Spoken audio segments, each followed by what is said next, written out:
Suite des aventures de nos apôtres Pierre et Jean au temple de Jérusalem.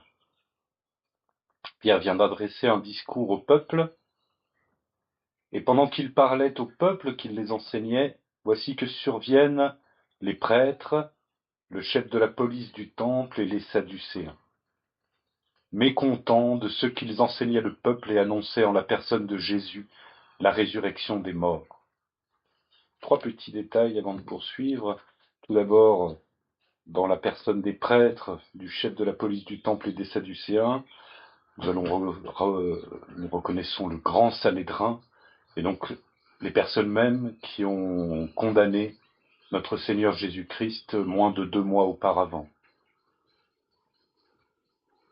Deuxième petite remarque, les Sadducéens, donc c'est un parti religieux d'une certaine manière, de même que les pharisiens sont un certain parti religieux.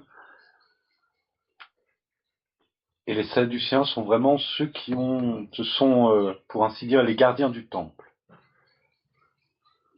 Et il y a quelque chose de remarquable dans les évangiles, c'est que la plupart des controverses théologiques, dogmatiques, si on peut dire, des divergences de doctrine ou d'interprétation de la doctrine, tout au long de l'évangile sont avec les pharisiens. Et il y a peu de rapports avec les Sadducéens en soi. Excepté à un moment très particulier, à un moment dramatiquement très puissant, qui se trouve au début de l'évangile chez Saint Jean, et plutôt à la fin de l'évangile, après l'entrée triomphale à Jérusalem, le jour des rameaux, dans les 3 synoptiques, c'est évidemment l'épisode où Jésus chasse les marchands du temple. Et par cet acte, eh bien en fait c'est la première fois, et donc c'est très intéressant, et je pense que c'est pour ça que les évangélistes des synoptiques, des 3 synoptiques, donc Matthieu, Marc et Luc, ont placé cet épisode après l'entrée triomphale à Jérusalem, l'entrée messianique, parce qu'en chassant les marchands du temple, il ne fait pas simplement, comment dirais-je, un acte révolutionnaire, comme on pourrait l'entendre aujourd'hui, mais il vient vraiment s'attaquer frontalement au pouvoir du temple. Et c'est peut-être le seul moment, ou en tout cas le moment le plus éclatant dans l'Évangile. Troisième petite remarque concernant les Sadducéens, l'une de leurs spécificités est qu'ils ne croient pas en la résurrection des morts. Il y a d'ailleurs une controverse dans les évangiles à ce propos-là, avec les Sadducéens justement. Ils ne croient pas à la résurrection des morts. Et c'est pour ça aussi qu'ils vont être gênés que les apôtres annoncent en la personne de Jésus la résurrection des morts. Ils mirent donc la main sur eux, et ils les jetèrent en prison jusqu'au lendemain, car déjà le soir tombait. Cependant, beaucoup de ceux qui avaient entendu ces discours crurent, et le nombre des hommes s'éleva à environ 5000. Voilà. Ça, c'est dans une journée. C'est le feu de l'Esprit Saint, ce qu'il est capable de faire en une seule journée. Et il faut croire que cela peut se produire aujourd'hui, à n'importe quel moment, dans notre vie personnelle comme au niveau de notre vie collective.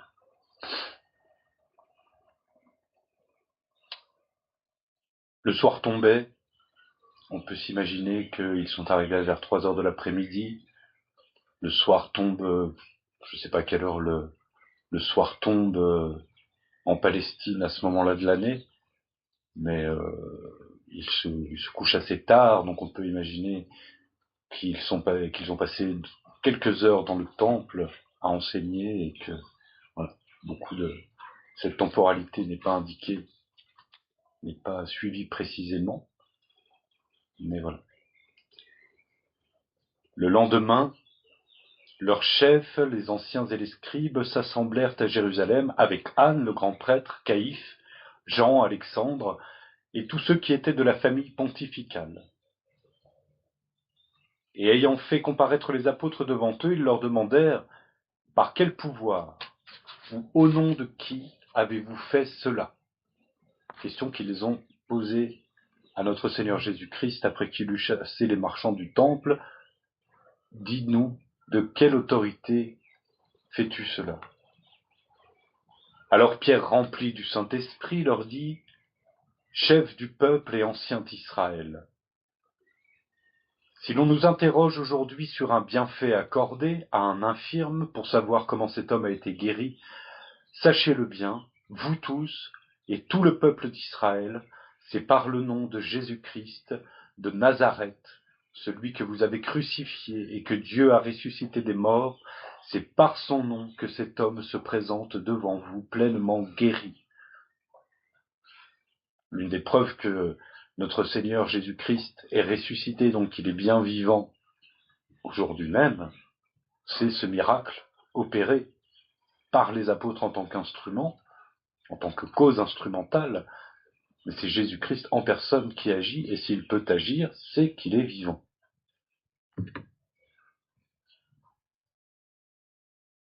Remarquons bien là aussi que se réalise l'une des prophéties ou des prédictions de notre Seigneur Jésus-Christ du temps où il enseignait, où il était encore avec ses apôtres dans sa vie terrestre, en leur disant « Le serviteur n'est pas plus grand que son maître, s'ils m'ont persécuté, ils vous persécuteront vous aussi, on vous traquera, on vous fera passer devant les tribunaux, devant le Sanhédrin, vous serez jugés, vous serez condamnés, vous serez maltraités, vous serez flagellés. Certains d'entre vous vont mourir martyrs. » Il ne leur dit pas aussi clairement, mais la plupart des apôtres, sinon tous, vont mourir martyrs. Mais quand vous serez devant leurs tribunaux, quand vous serez jugés par ces hommes, ne ruminez pas dans votre esprit, ce que nous faisons tout naturellement pendant des heures et des jours, ce que vous leur direz, car à ce moment-là, l'Esprit Saint parlera en vous et par vous. Il vous soufflera toutes les paroles que vous devrez dire, et ces paroles qu'il vous soufflera seront assez puissantes pour désarmer tous vos ennemis. Alors là, c'est une expérience que font intensivement les apôtres, et je pense qu'ils sont tout aussi étonnés et émerveillés que le peuple qui est témoin de tout cela.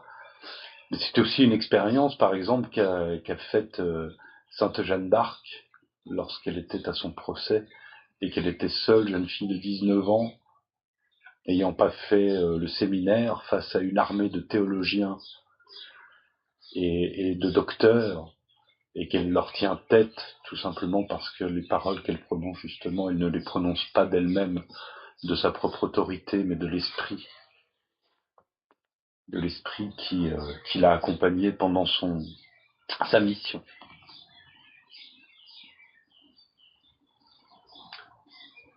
C'est par le nom de Jésus-Christ que cet homme a été guéri.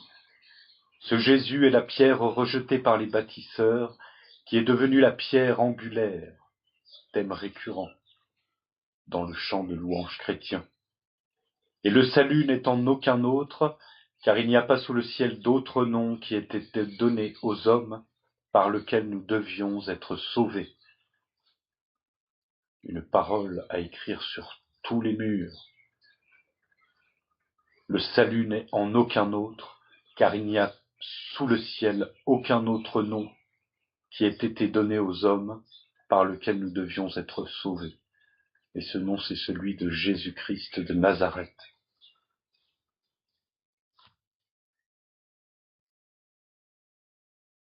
Lorsqu'ils virent l'assurance de Pierre et de Jean, sachant que c'étaient des hommes du peuple sans instruction, ils furent étonnés. Ils le reconnurent en même temps pour avoir été avec Jésus.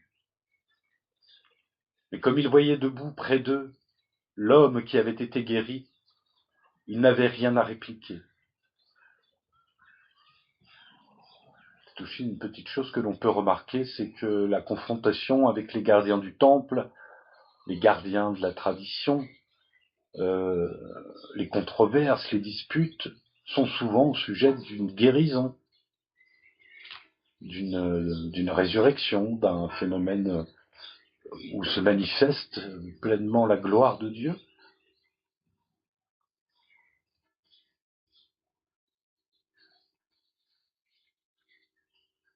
Pierre et Jean leur répondirent, « Jugez s'il est juste devant Dieu de vous obéir à vous plutôt qu'à Dieu. » Réponse que fera admirablement sainte Jeanne d'Arc face à l'Inquisition. Les théologiens, les prêtres qui seront face à elle, les évêques cochons, nous désobéir, c'est désobéir à l'Église, et donc c'est désobéir à Dieu.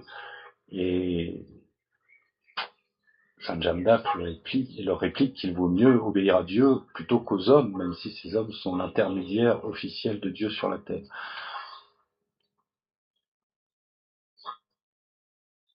Alors, ils leur répondent en plus de manière un peu, on va dire, juive, en manipulant un peu la syntaxe. Jugez s'il est juste devant Dieu de vous obéir plutôt qu'à Dieu. Dites-nous vous-même ce qu'il en est. Pour nous, nous ne pouvons pas ne pas dire ce que nous avons vu et entendu.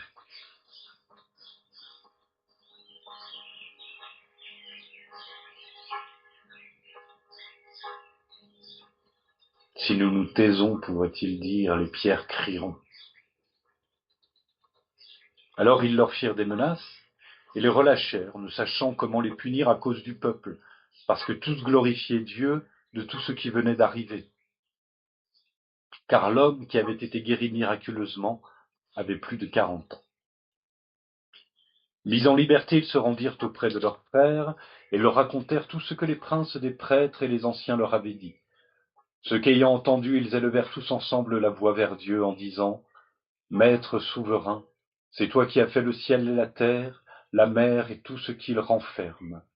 C'est toi qui as dit par l'Esprit Saint et par la bouche de notre Père David, ton serviteur, pourquoi les nations ont-elles frémi et les peuples ont-ils formé de vains complots? Les rois de la terre se sont soulevés, les princes se sont ligués contre le Seigneur et contre son Christ. Voici qu'en vérité dans cette ville se sont ligués contre ton saint serviteur, Jésus, consacré par ton onction, Hérode et Ponce Pilate, avec les gentils et les peuples d'Israël, pour faire ce que ta main et ton conseil avaient arrêté d'avance. Et maintenant, Seigneur, considère leurs menaces et donne à tes serviteurs d'annoncer ta parole avec une pleine assurance, en étendant ta main pour opérer des guérisons, des miracles et des prodiges, par le nom de ton saint serviteur Jésus. Quand ils eurent prié, le lieu où ils étaient réunis trembla. Ils furent tous remplis du Saint-Esprit, et ils se mirent à annoncer la parole de Dieu avec assurance.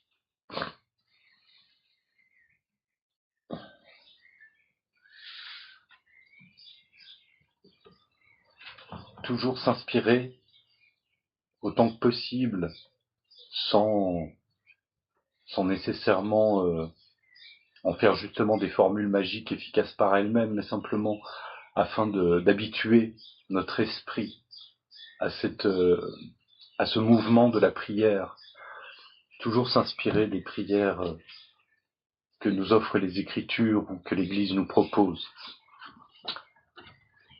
Et enfin, on remarque par ce dernier verset, quand ils eurent prié, le lieu où ils étaient réunis trembla, ils furent tous remplis d'Esprit Saint, ils se mirent à annoncer la parole de Dieu avec assurance.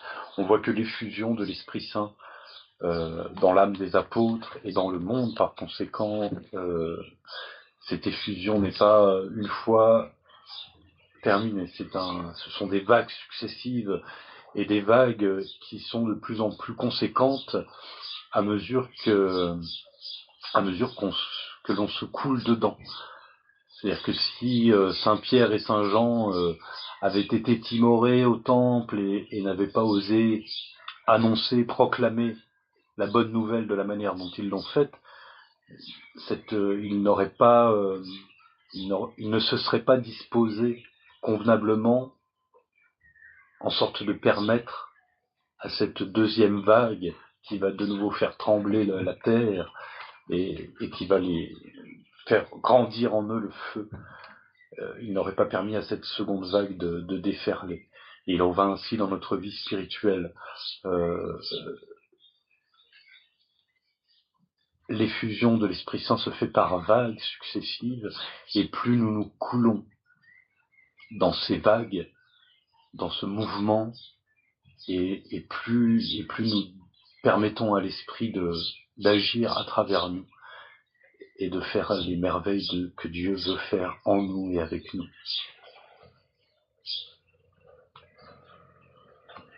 Voilà, nous ne sommes pas au bout du chapitre 4, il reste quelques versets dans ce chapitre, mais qui se lient fort bien avec le début du chapitre 5, donc nous préserverons ça pour la fois prochaine. Je vous remercie à nouveau d'écouter, d'entendre en ma compagnie la parole de Dieu et qu'ensemble nous sachions nous laisser transformer par elle. Je vous salue Marie, pleine de grâce, le Seigneur est avec vous. Vous êtes bénie entre toutes les femmes, et Jésus, le fruit de vos entrailles, est béni. Sainte Marie, Mère de Dieu, priez pour nous pauvres pécheurs, maintenant et à l'heure de notre mort, ainsi soit-il.